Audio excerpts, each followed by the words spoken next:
let's get through this phase. Exactly.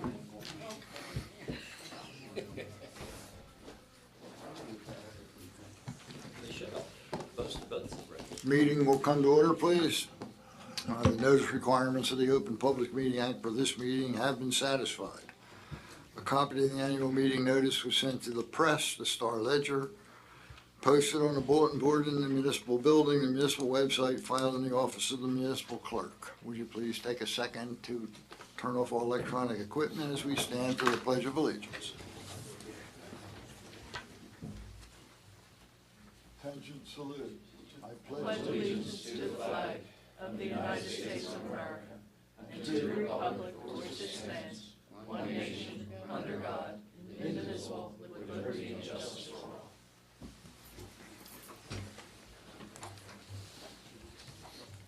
Johanna, call the roll, please.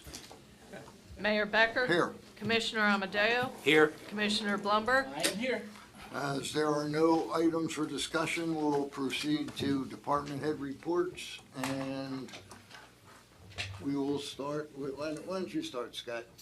Well, first thing I'd like to start is we have a resolution which is authorizing our official newspapers, and I'd like to thank our city clerk for her efforts in trying to work through a problem. The local current has advised us they can't do legal notices, which I think is a shame. What's that? Yeah, paid. And so as a result, I even talked to the managing woman. We sent letters back and forth. So we reached out and we found out that the Star Ledger is being utilized by some of our sister communities as the second newspaper for official notices that require 2 newspapers of record. So that's why we have you asking you to adopt that resolution, which officially designates the 2 newspapers. We feel comfortable that that's the right way to go to make sure our notices are proper. Other than that, I want to thank Jimmy and Roger for the efforts. I guess you're aware now, it's been ongoing litigation regarding elevation of the townhouses at Coolidge and the Beach.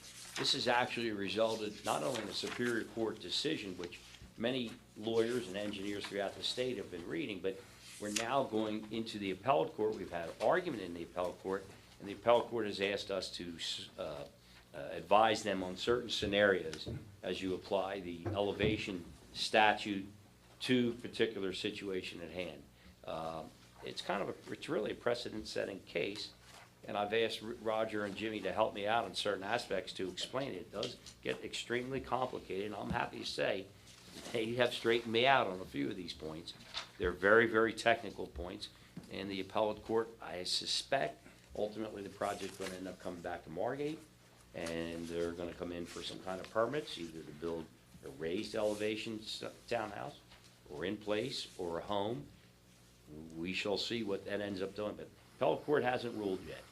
So, but if you end up seeing it in the newspaper, I don't want you to be surprised, but it is a pretty significant case when it comes to establishing the law on the requirement of raising buildings in general, applicable throughout the state. Anything else here? No, I think we talked about progress being made on Amherst Avenue with their bulkheads.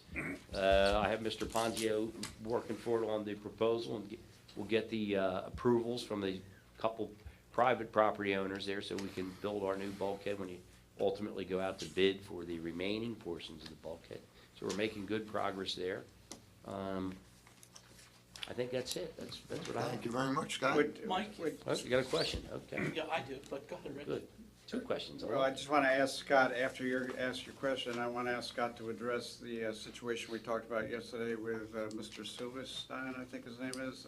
Oh, yes, and perhaps Ed can get, okay, so Mr. Silverstein, apparently since the mid-90s, has been trying to get the city of Margate to buy approximately, is it 10 lots, I believe, back behind the firehouse at, what do we call that, Station 2.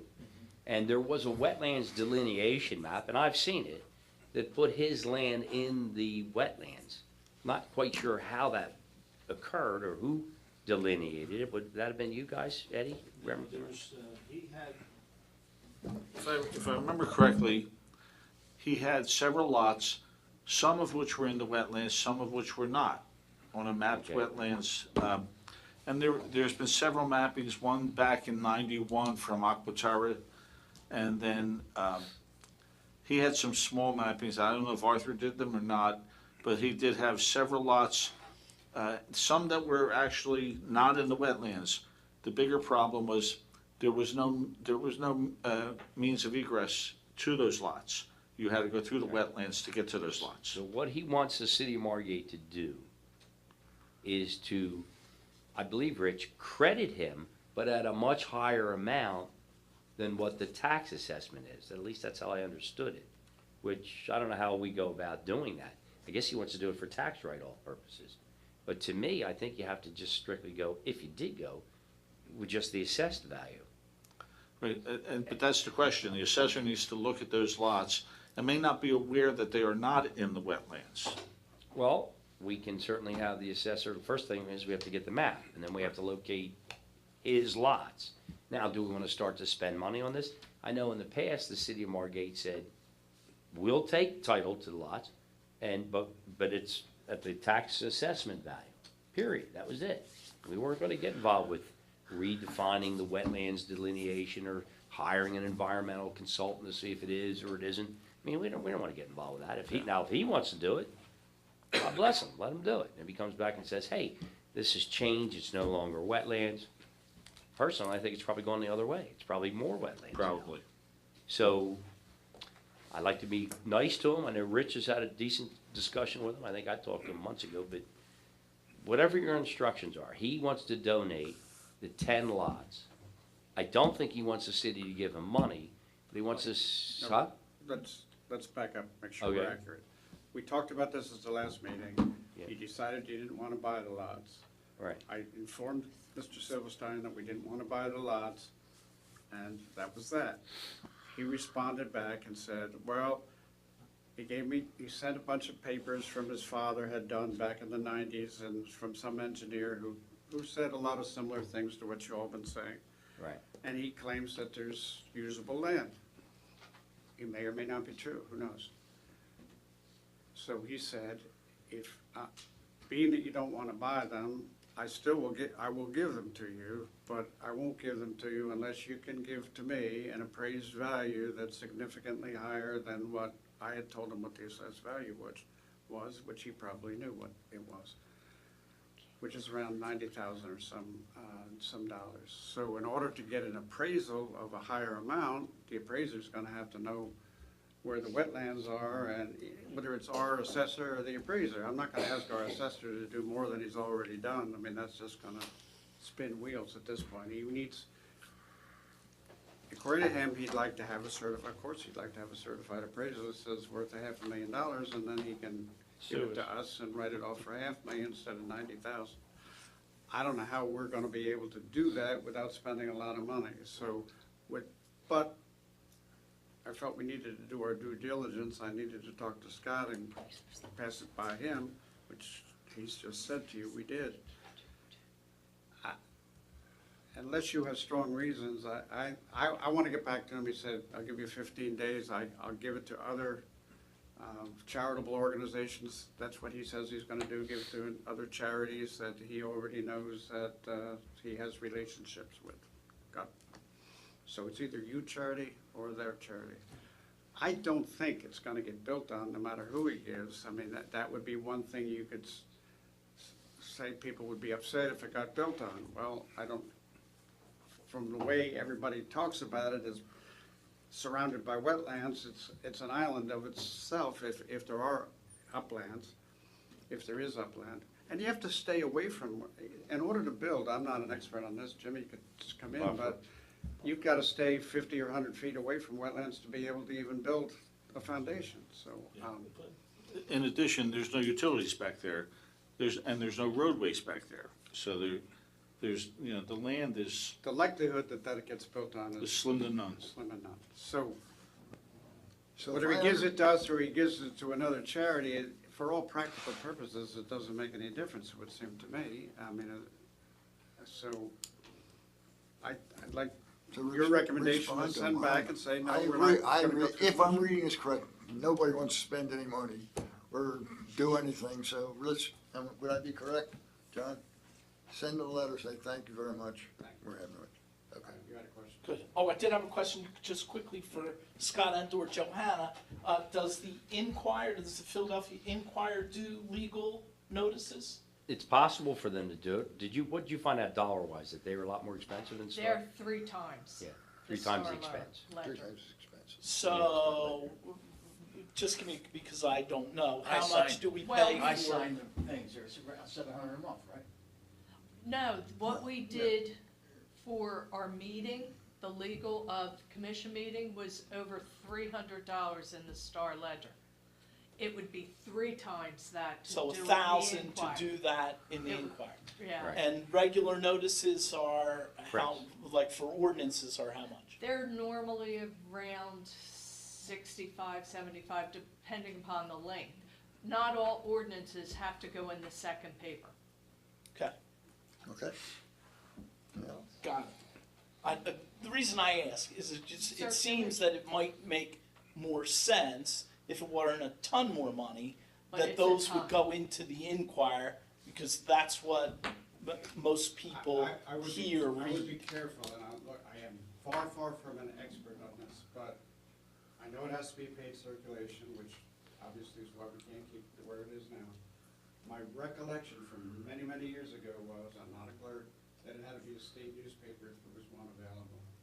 Okay. And that's the Star Ledger. No, okay, good. Well, that's That why we answers went it. to the Star Ledger. Okay. Now, For- there 'cause it's a is state newspaper. potentially legislation that might change that, right? I mean, Well, The we'll deal with it. legislation is being worked on as we speak. They've already taken out the paid newspaper. There's just something with the current that they're not accepting Right. legal ads in. So I wrote Mr. Blum, who's I don't know, Okay. he's the guy in charge. Editor, yeah. And I said, if there's anything we can do to assist you, I mean, I'd much rather use local newspaper like the Current or whoever if we're allowed to. But unfortunately, That was the intent of the law in the original, to be the one that was the most read. Most, Right, which makes sense. Right. Yeah. Okay, thank you. We're gonna advertise in the Tempe, Arizona Sun. Frank, you thought I forgot about you. Yeah, I thought you did. nice to see you. Hi, Frank, how are you? Welcome back, Frank. It's just a little chilly for me. Microphone. But, It was brought to our attention that one of the light posts down at the Washington Avenue Pier was leaning. So we went down and did an inspection, and all the base bolts and everything are rotted out. Plus the water got to the wiring, which corroded it. The electrical box is pretty much shot. So we contacted Delta Electric, and they came down, and they're going to, give us a proposal type of statement that we could use for capital improvement. So you're going to see some of the lights taken down because of the safety. Last week, we were up at 1 o'clock in the morning, getting ready to salt, and we did plow a little. We're anticipating this week of some bad weather, but we are ready for it. We're ready for rain, sleet, snow, whatever. And there's also a full moon. Our water and sewer department was pretty busy the past couple of weeks. We replaced 4 fire hydrants around town. We did some new installations on 3 properties, and we fixed a water and sewer leak. And next week we have video pipe coming in, and they're going to start videoing Atlantic Avenue, and we will send that over to you once it's completed. That's all I have. Thank you, Frank, and welcome back, my friend. Jimmy?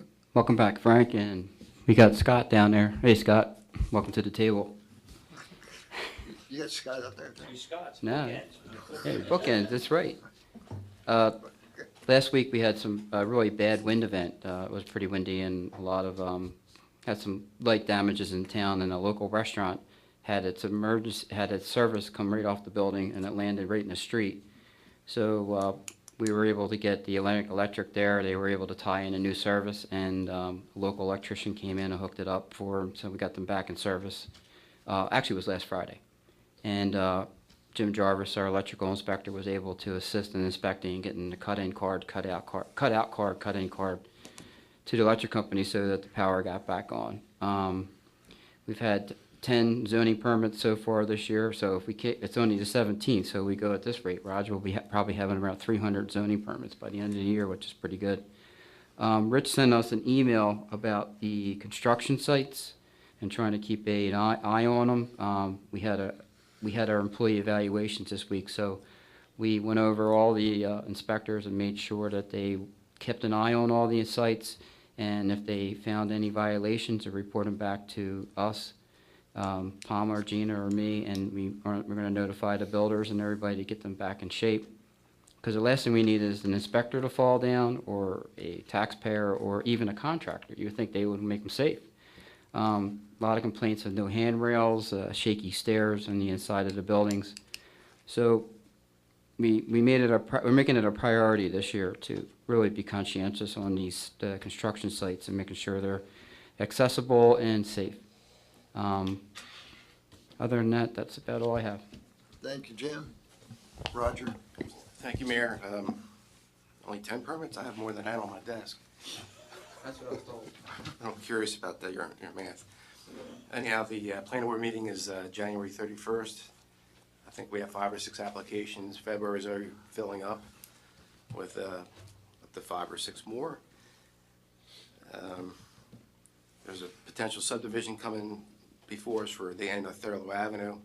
I think I sent an email out about the bulkhead. The original subdivision plan shows the full cul-de-sac of Thurlow Avenue, but if you go out there today, it's like a quarter of it's missing.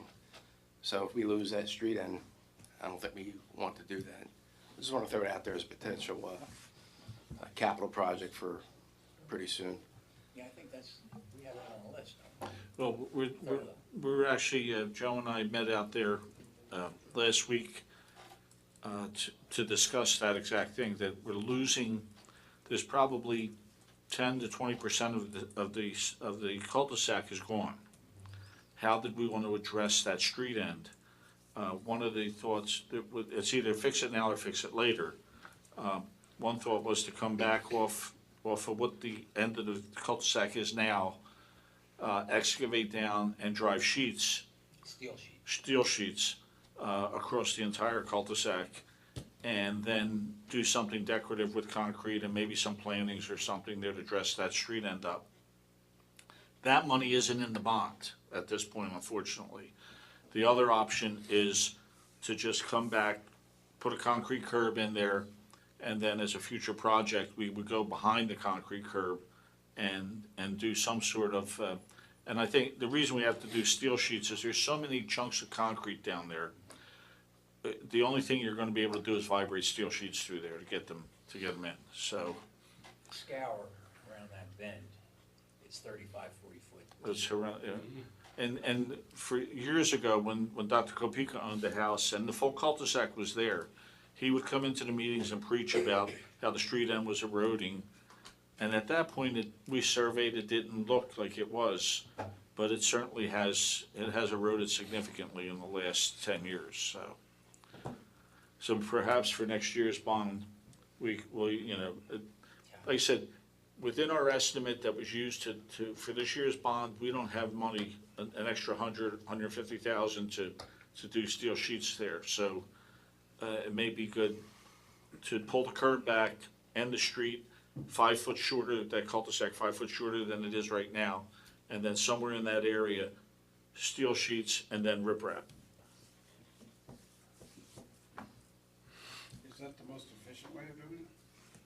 Well, because of the depth. No, Yeah. in terms of project, by bifurcating the project. I mean, it would be, the GC would have to hire a sub to do it anyway, to do the sheathing. So is it significantly more, it may be a little bit more money, Rich, to do it that way? Got it. Okay? Anything else, Roger? One reason I mentioned it, actually, we mentioned that briefly in our dredging meeting, but during the subdivision process, my thought was to, part of that cul-de-sac is actually on private property. If we can move that cul-de-sac further up, we might be able to get some right-of-way dedication from the subdivision. So if we have to move it back, that's just another reason why I want to Okay. bring it Yeah, up. I saw the drawings, at least, a PDF of them. Yeah, I think I scanned it in, and I just give you a heads up, this is coming. Okay, But just something I want to mention. good point. Deny public access or review of the water, right? No, it's, right now, you have to walk right up to it to see the water, because there's a half dilapidated fence there now that really needs to be I think replaced. there's somebody put that there, because people No, fished we it, didn't it? We did. There's a guide rail there Just too. for safety, We did that. yeah. Now, And we've been filling it in with rocks through the years. yes, But, it's been happening forever. I mean, there used to be a road that went right around there and connected Union Avenue.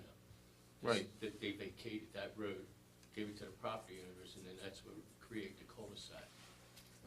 well, I did have a conversation with the property owner, maybe about a month or two ago, regarding dressing that street end up a little bit, make it look a little better. And they were more than willing to, if we did some plantings or did something there, have their landscaper maintain that, whatever we do at the street end, so. That's it. Thank you, Roger. Ed and Ed, you have anything? Other than what we've already spoke about, the county's Margate/Ventnor bicycle infrastructure project. We're trying to get that finalized so that they can go out to bid. And currently, it has evolved into, what are the numbers, Ed? So the project is split between Margate and Ventnor. Right now, Margate has 131 bike racks proposed, and Ventnor has 77. So you're winning. Yes. However, the county is requesting that we reallocate the bike racks so that it's more balanced, so that we're, Not to interrupt you, I talked to the county, I talked to Ventnor about that also, and the way the grant was written was not 50/50.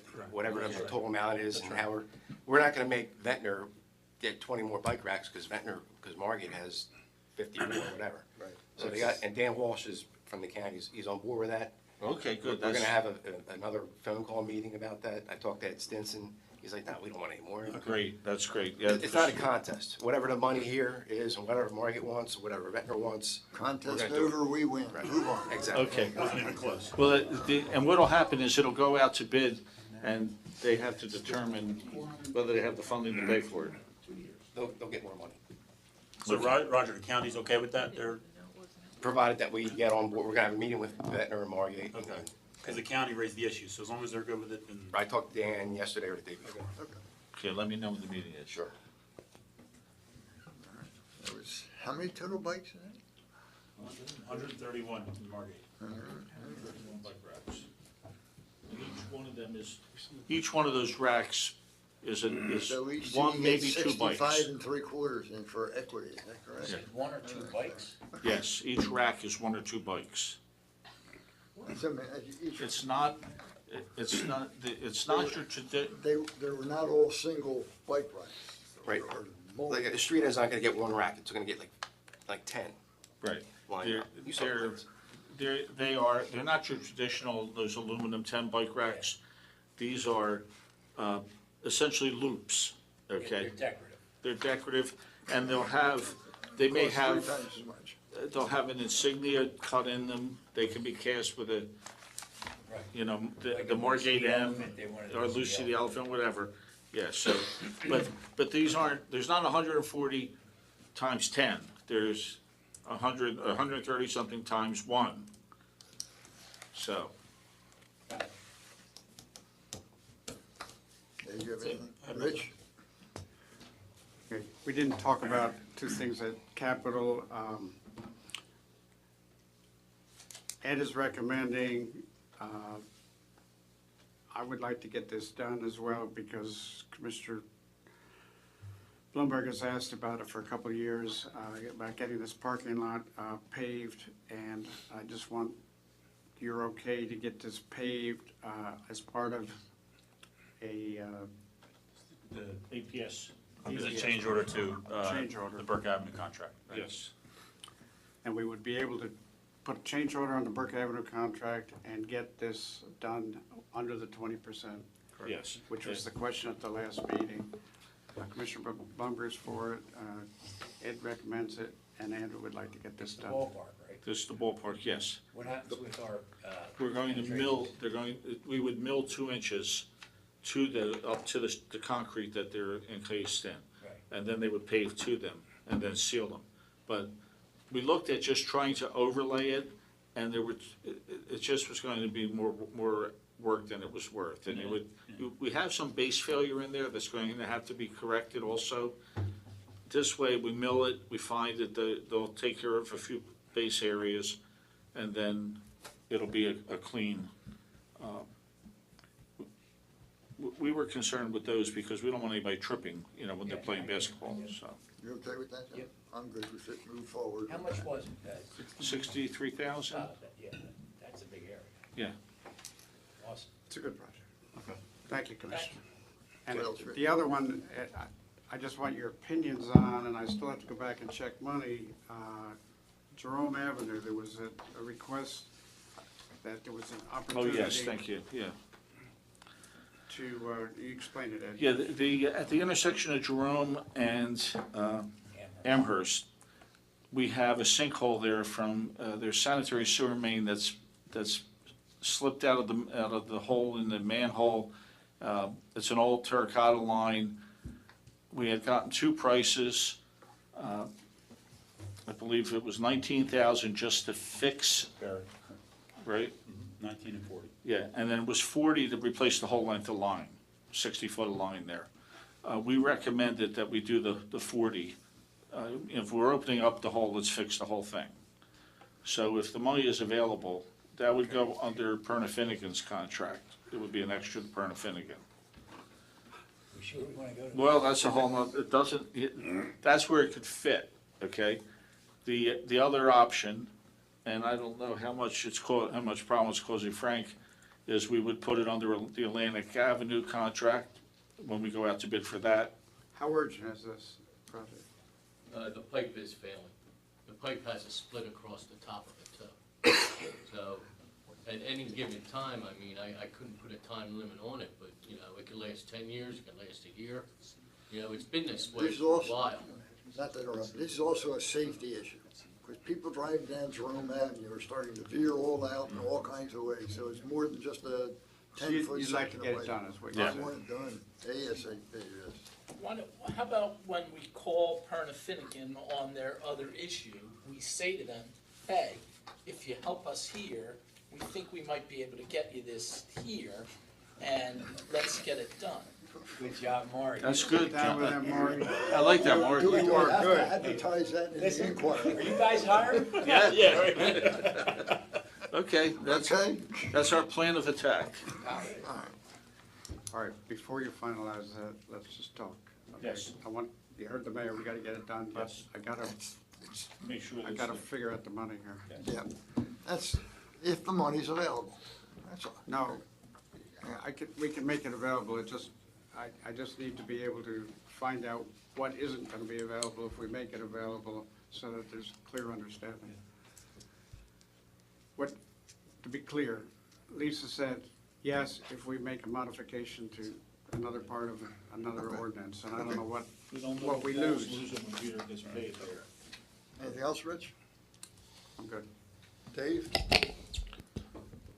Just to dovetail into what Jimmy said about construction sites and stuff, we're going to step up from the police department and code enforcement effort on our side regarding stuff in the street, curb to curb, so you'll see, you may be hearing some moaning and groaning about that.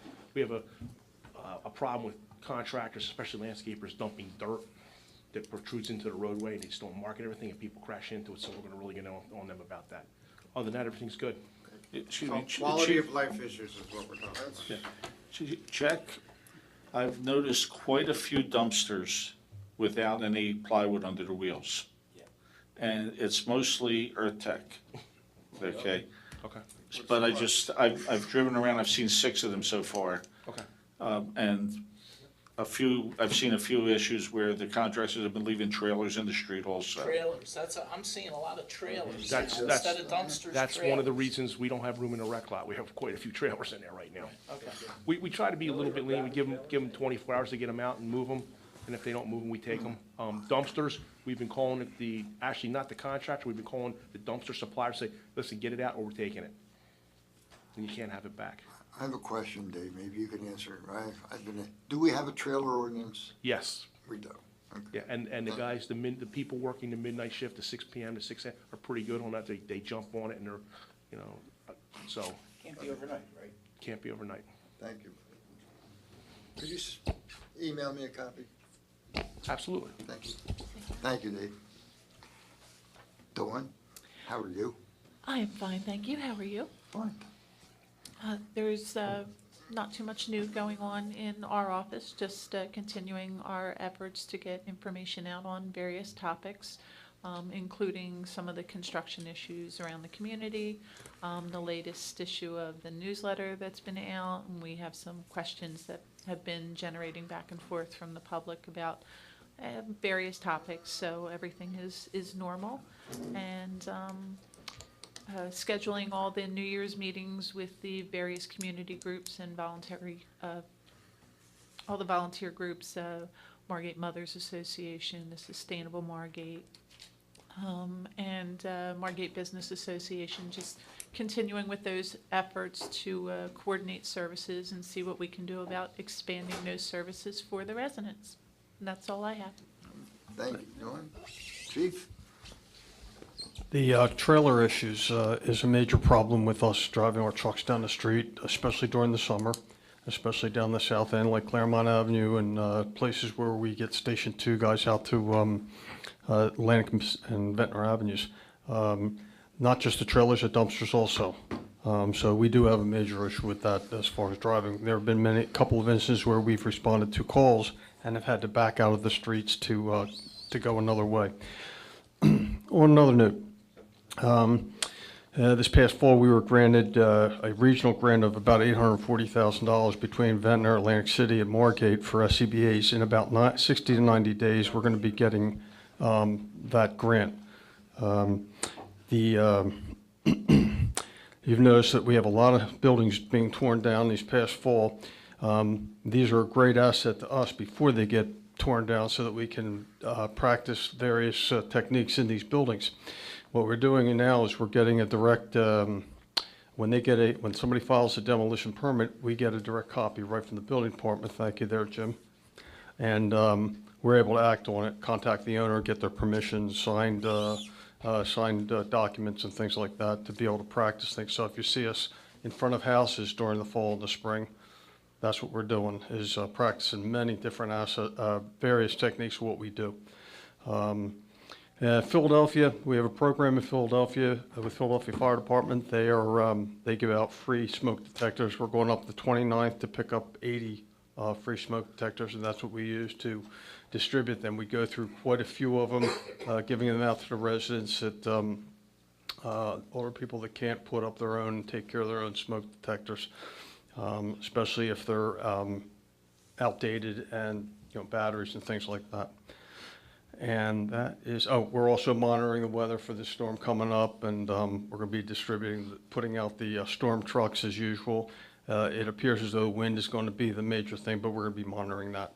That's it. Thank you, Scott. John? Nothing, Mayor? Marty? I have two things, Mike. But first, and I wasn't here at our last meeting, but I want to thank everybody involved for the great concert that was put on at the Margate Library.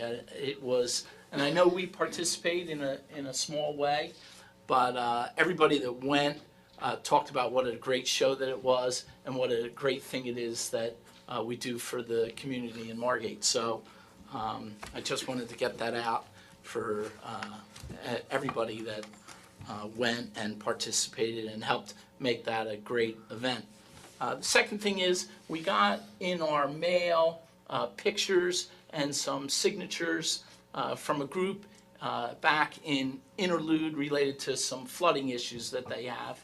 and I'm wondering if we could maybe get an update on what's going on with that, because I don't think we talked about that. Quick update? Yeah, Frank's guys have tried to, there's a couple lines they've tried to video and haven't been able to. We are looking for as-built. The inlets in Interlude have like a shroud over the pipe that's supposed to protect from large soda bottles and all flowing. You can't get the camera in there. So I was gonna talk to Pat about either seeing whether Public Works can or bring somebody in to cut those shrouds off so that we can get the lines televised. In addition, I know JJ. Can we do that, Frank? Yeah. We can do that. All right, so that's settled. Okay. We're looking for the as-built now, I have the original design plans. I think JJ has some copies also. Right. And so it's in conversations I've had with Joe, who had conversations with Pat, there were one or two manholes we haven't been able to locate yet. Part of the reason is when we looked at those plans, it doesn't go like this. It goes this way, and then it goes this way. It goes all over the place. So the short answer is, we're trying to find the problem, okay? And so is that flooding the result of rainwater? Yeah, I believe. Is that mostly yeah. just rainwater when we I- get rain? happens when it rains. Yes, I don't believe, that area was built up significantly Yeah. in the 80s when it was built. Right. Over the existing elevation, so that's up on a little mound. The check valve, which is adjacent to the log cabin, it comes out, is probably at the end of its life also. You know, that one's gonna have to be replaced. But what happens is, Interlude flows into a line on Marshall Avenue, comes across Jerome, and goes out that outfall. The county system also comes down Jerome Avenue, ties into that line, and into the outfall. So, but we believe that the problem is a clogged line, not seawater. Right, okay. So if I just might ask, if it's okay with Mike and John, could we just get like a one-paragraph status of what you just said? Get it maybe to Dawn, and Dawn, those pictures that came in with the signatures, I think they were transmitted by one person to us. Could we just send her an email or send her the report, if we haven't already done that, to let her know that? This came in yesterday. It came from Bob Rosenthal. Oh, okay. Yes, that's who Just brought so that they know we're It all working. came yesterday, I responded already. Oh, good, Yes, okay. that was Thank you. what I just heard here, but I responded directly to them and told them that I had sent this to, that we're gonna check with the county, we're gonna check with, Okay, good, good. and he's supposed to get back, Ed'll get back to us by next week, and so we will stay on it. Thank you. Thank you. It was very well done, the way they. No, yeah, well, appreciate it. Just, man, No, good. this is not a problem that just started. It's been a problem that's kind of been going on for a couple of years, and it continually gets worse. So we've got to look at this, we've got to address this, and get back and show people what we're going to do, okay? Thank you. Sorry, John. No problem, Mayor. And this morning when I was speaking with Frank and Pat, what Frank had mentioned is at the end where it comes out by the log cabin, the silt has built up where that check valve is. So that's one thing we can look at, is clearing out that area and moving some of that material to allow it to flow more freely. And the check valve is definitely at its end of its life. And again, the Army Corps is recommending using the new style. Get away from the old tie flex, because it's inside the pipe and it's not susceptible to the weather and the conditions as what we faced all these years. I like So the new style much Yeah, better. the new style seems, it works more on not on elasticity as much as hydrostatic pressure coming from the opposite direction. That's what the design is. So that's something we can look at also. Okay. Thank you. You done? I'm done. I have nothing tonight. At this point, I have one question for everyone, and it just occurred to me. you hardly had any opportunity to speak to Yeah, that. I So know. go ahead. I know. Put up the clock, Fred. I wanted to see if mayor and commissioners are interested in, we have started using time-lapse cameras. Okay, we install them on a telephone pole or whatever during a construction project. And We updated it to our website, we can update it to your website, and it's kind of like a little gimmick, but lets people see how things are built.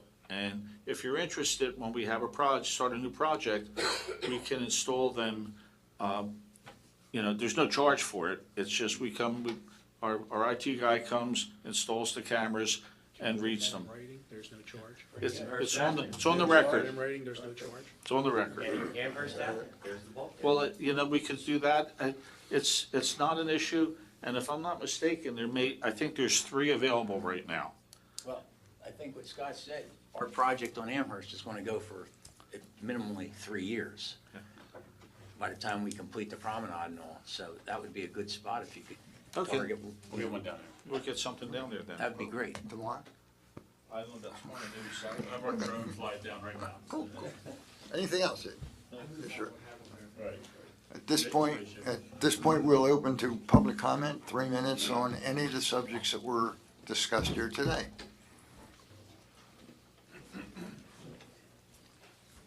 I recommend we close.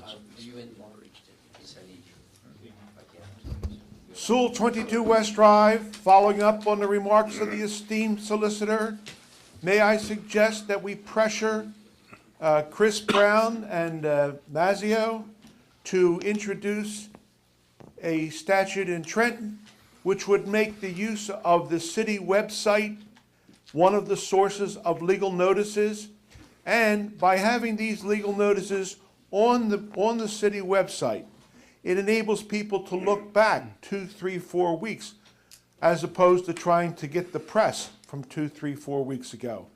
It would be far cheaper if they would permit one of those sources to be the city website. I don't know if we did. Yeah. That's one of the smartest things I've heard you say in a long time. Well, when you're well educated, you have good suggestions. You say the only smart thing you ever said. Uh-oh. Legal ads. That sounds slanderous, libelous. But to change that slightly. We do, it's not the Meetings, legal legal requirement, ads. but we do it Yeah. in Okay. addition. Yeah, so it's done already, I think. They- Plus, they- for the second, although I have nothing against the Star Ledger and I like Paul Mulshine, however, there are a slew of small papers, Trenton Times, and you can put that second notice in any local yokel paper, and they may have rates that are cheaper than Star Ledger. So I would explore that as well. I know there's got to be a host of small papers which would satisfy New Jersey sourced legal notice and at the same time save money, because you're paying for the Star Ledger's statewide distribution as opposed to a local paper. Probably the problem with the local paper was that both the Current and the Atlantic City Press are owned by Warren Buffett's operation, Hathaway. So actually, you're basically printing it in the same paper. Thank you very much. Thank you. Any other public comment? I'm keeping that recording. I'm keeping that recording forever. Oh, my God. Steve Warner, 103 North Sumner. I'm keeping that recording. You're talking about was that the Lynn Pro where you were having the interlude you were saying? Is that the same place? Yes, yeah. Okay, I remember when that was built, okay? You're not gonna find any as-built, okay? So save your time looking for it. Everything there was done, they went bankrupt and it was all done crappy, really, truth be told. Undersized and everything else. So my suggestion is find where it's clogged and unclog it, because I'm sure that's the problem. You're not going to find any as-built. Yeah. Well, I work back there, and it's, undersized. You got 1-inch water mains, servicing God knows how many houses. It's crazy. I don't even know how it works, but I guess it does. But Obviously not real well. not real well. No, but everything was done on a shoestring. And I remember your father worked back there, Maury. Yeah. Thanks, Steve. I worked there with him. Any other public comment? Do I? The Courier Post, Okay, thank you go. for the suggestion. Thank you. Any other public comment? Is there a motion to close public comment? So moved. Second. Yes, Yes. Commissioner Amadeo? Yes. Commissioner Blumberg? Yes, Is there a motion to adjourn the meeting? I'll make that motion. Second. Mayor Becker? Yes. Commissioner Amadeo? Yes. Commissioner Blumberg? Yes.